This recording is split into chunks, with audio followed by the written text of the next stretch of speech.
Time ఉంది. దీంతో అగ్రరాజ్యంలో ఉత్కంఠ పెరిగిపోతోంది. ఈసారి ఎన్నికల్లో ఎలాగైనా విజయదుందుబి మోగించాలనుకుంటున్నారు డొనాల్డ్ ట్రంప్. విద్వేషాలను రెచ్చగొడుతున్నారు. అందుకు వలసదారుల్ని పావులుగా ఎంచుకుంటున్నారు. మొత్తం అమెరికా ఎన్నికలే వలసదారుల చుట్టూనే తిరుగుతున్నాయా? Watch this story.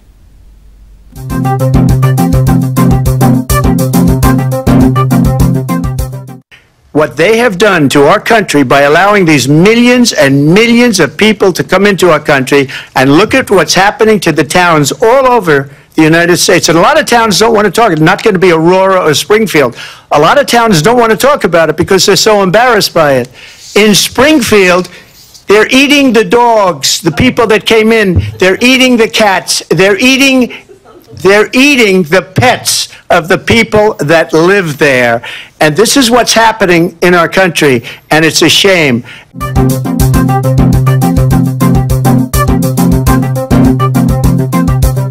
అప్పుడెప్పుడో డిబేట్ లో వలసదారులు కుక్కల్ని, పిల్లుల్ని, పెంపుడు జంతువుల్ని కోసుకు తింటున్నారంటూ కమలా హారిస్ తో జరిగిన డిబేట్ లో చెప్పుకొచ్చారు డొనాల్డ్ ట్రంప్. మామూలుగా వేరే వ్యక్తి అలా మాట్లాడితే పిచ్చాసుపత్రిలో వేసేవారు. కానీ ట్రంప్ కాబట్టి ఆయన అలా మాట్లాడడం మామూలే అనుకున్నారు జనం.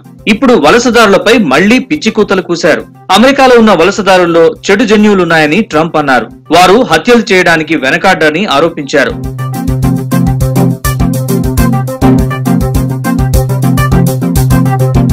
అధ్యక్ష ఎన్నికల ప్రచారంలో భాగంగా ఒక రేడియో షోలో పాల్గొన్న ఆయన ఈ వ్యాఖ్యలు చేశారు.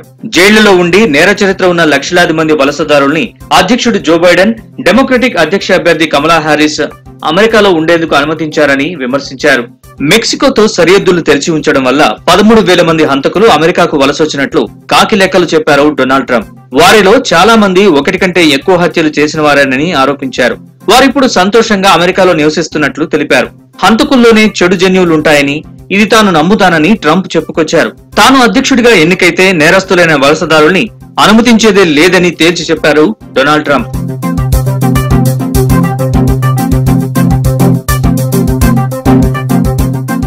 అటు ట్రంప్ అమెరికా అధ్యక్షుడు అయ్యే వరకు ఆయన వెంటే నడుస్తానన్నారు టెస్లా కంపెనీ అధినేత ఎలన్ మస్క్. ట్రంప్ గెలవకపోతే అమెరికాకు ఇవే చివరి ఎన్నికలని మస్క్ అభిప్రాయపడ్డారు.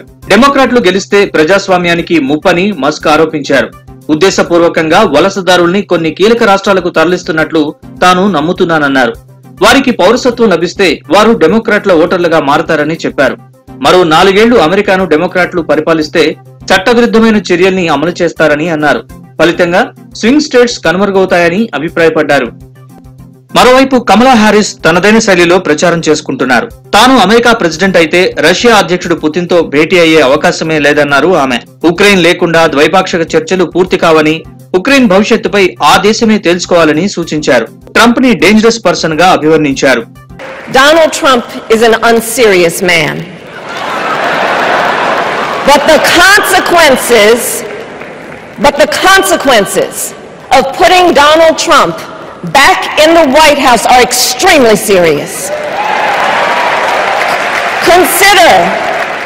Consider not only the chaos and calamity when he was in office, but also the gravity of what has happened since he lost the last election.